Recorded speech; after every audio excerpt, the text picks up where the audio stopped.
wargeyska The Telegraph ee ka soo baxa Ingiriiska ayaa daha qaaday warbixin uu ku sheegay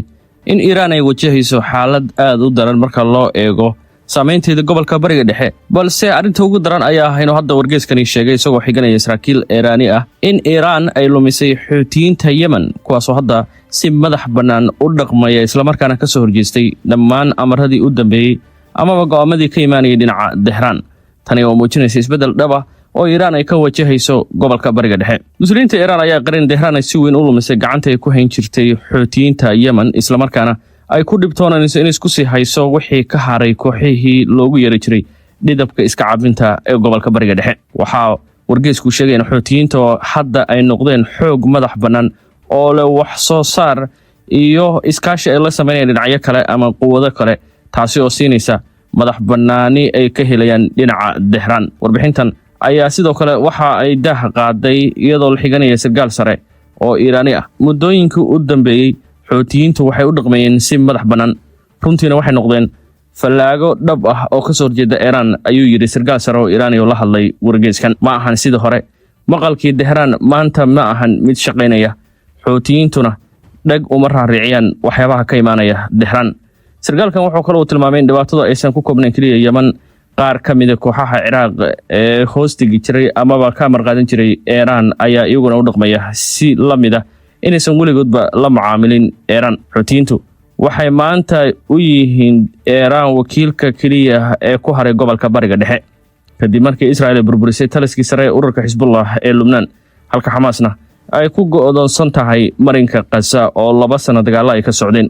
Sida ay xaaladda Yemen u dejiyaan saraakiil sare oo ka tirsan ciidanka ilaalada kacaanka Iran ee Qudus loogu yeero kuwaas oo ciidamada Iran u qaabilsan howlgallada dibadda iyo isku xirka kooxaha iska caabinta ayaa waxa la sheegay toddobaadka hore inay si qarsoodi ah uga dageen magaalada Sanca iyagoo isku dayay inay dib u soo celiyaan xukunkii Tehran ee Xuutiyiinta. qorshahan cusub ayaa waxa uu yahay oo saraakiishan ay u tageen Sanca in dib loo soo celiyo taageeradii iyo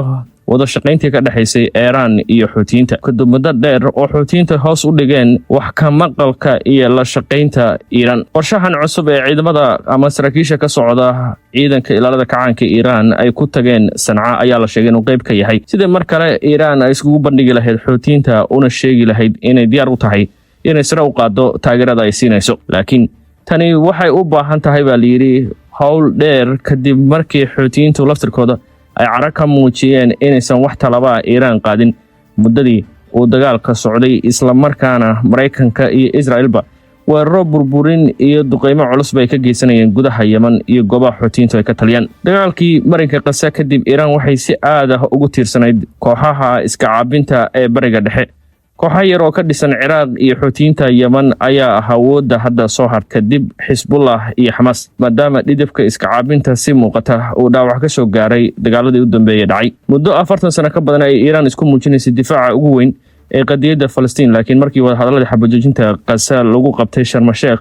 mas'uuliyiinta Iran si cad ayaa waxay u qareen hadda inuu lumay doorkoodii ama saameynta ay ku lahaayeen Falastiiniyiinta gaar ahaan marinka Gaza iyo ururka Xamaas.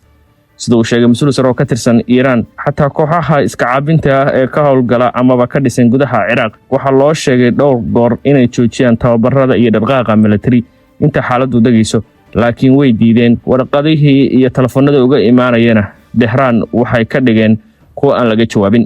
waa arrin muujinaysa in Tehran ay wajahayso dhibaato cusub oo ku saabsan sida ay gobolka ugu sii haysan lahayd awoodeeda. qorshahan hadda ku salaysan in Iran mar kale ay doonayso inay dib u dhisto kalsoonidii kooxaha gobolka bariga dhexe ayaa sidoo kale loo arkaa inuu yahay mid saameyn yeelanaya. Xuutiyiinta Yemen waxa ay iska caabiyeen isbahaysigii Carabta ee Sacuudiga iyo Imaaraadku ay hogaaminayeen waxayna tan iyo markaasi khibrad u heleen sida hubka loo qariyo loona soo saaro hub casri ah oo gantaalada ridada dheer iyo kuwa ridada dhexe ay ku jiraan. muddooyinka u dambeeyna waxay bilaabeen inay xiriir cusub ay dhistaan si ay u yareeyaan ku tiirsanaanta Iran.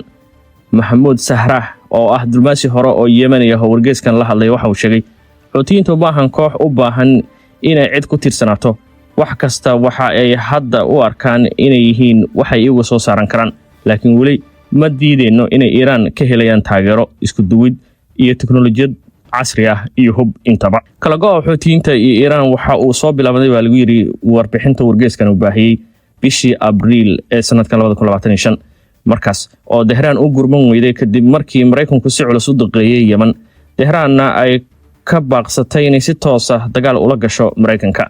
tan iyo weeraradii 7 bishii Oktoobar sanadkii 2023 ee Xamaas ay hogaaminaysay, Xuutiyiintu waxay helayeen fursad ay ku dhistaan sumcad cusub. Waxay maamulaan caasimadda Sanca, lacag ay daabaceen, canshuur ay aruuriyaan, waxayna la macaamilaan hay'ado caalami ah, hub ayayna u diraan Afrika qaarkeed. Waxayna sidoo kale xoojiyeen wax soo saarkooda hubka iyo weerarada ay ka geysanayaan Badcas. Waxa kale oo leeyihiin fursad juqraafi. Booraha Yemen oo ay kuwii Afghanistan ayaa u fududeeyay inay qariyaan gantaaladooda iyo diyaaradaha duuliyaha lahayn, isla markaana hawlahooda iyo wax soo saarkoodaba ay ku hoos qariyaan buurahaas kuwa aan la jebin karin wax weerar diyaaradeed ama duqeymana aan si fudud loo burburin karin. Si ay Iiraan haddaba u dejiso xaaladda isla markaana u soo celiso kalsoonidii Xuutiyiinta, waxa magaalada Sanca dib loogu celiyay sargaal sare oo ka tirsan ciidanka ilaalada kacaanka Iiraan, gaar ahaan kuwa loogu yeero Qudus ee howlgallada dibadda iyo isku xirka iyo taageerada kooxaha iska cabinta qaabilsan. ninkaasoo xiriir wanaagsan la leh Xuutiyiinta oo lagu magacaabo Janaal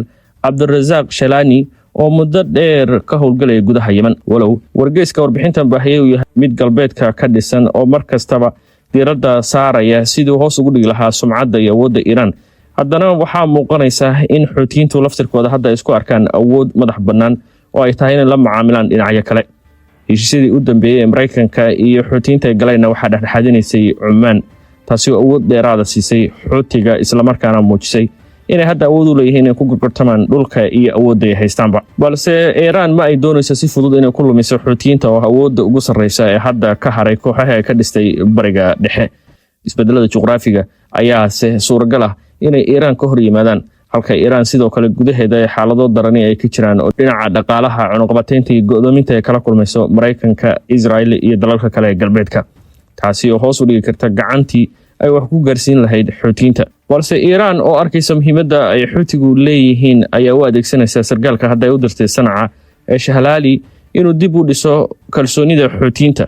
ninkan ayaa ka mid ah saraakiisha ugu muhiimsan ee ciidanka ilaalada kacaanka Iiraan. Mareykanka ayaa horey ninkan madaxiisa u duldhigay $15 milyan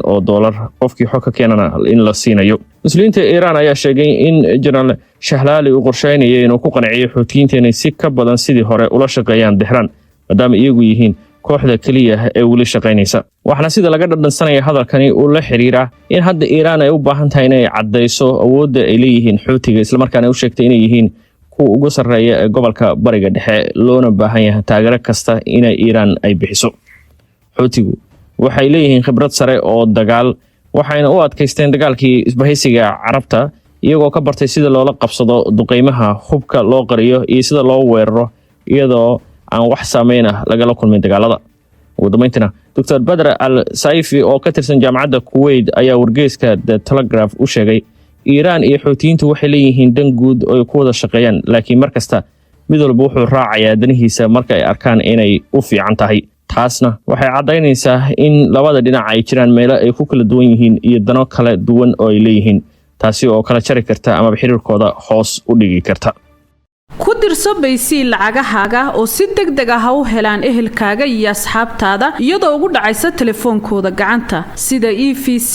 SAD, Sahal, MTN iyo M-Pesa. kala soo deg App Store-ka ama Play Store-ka.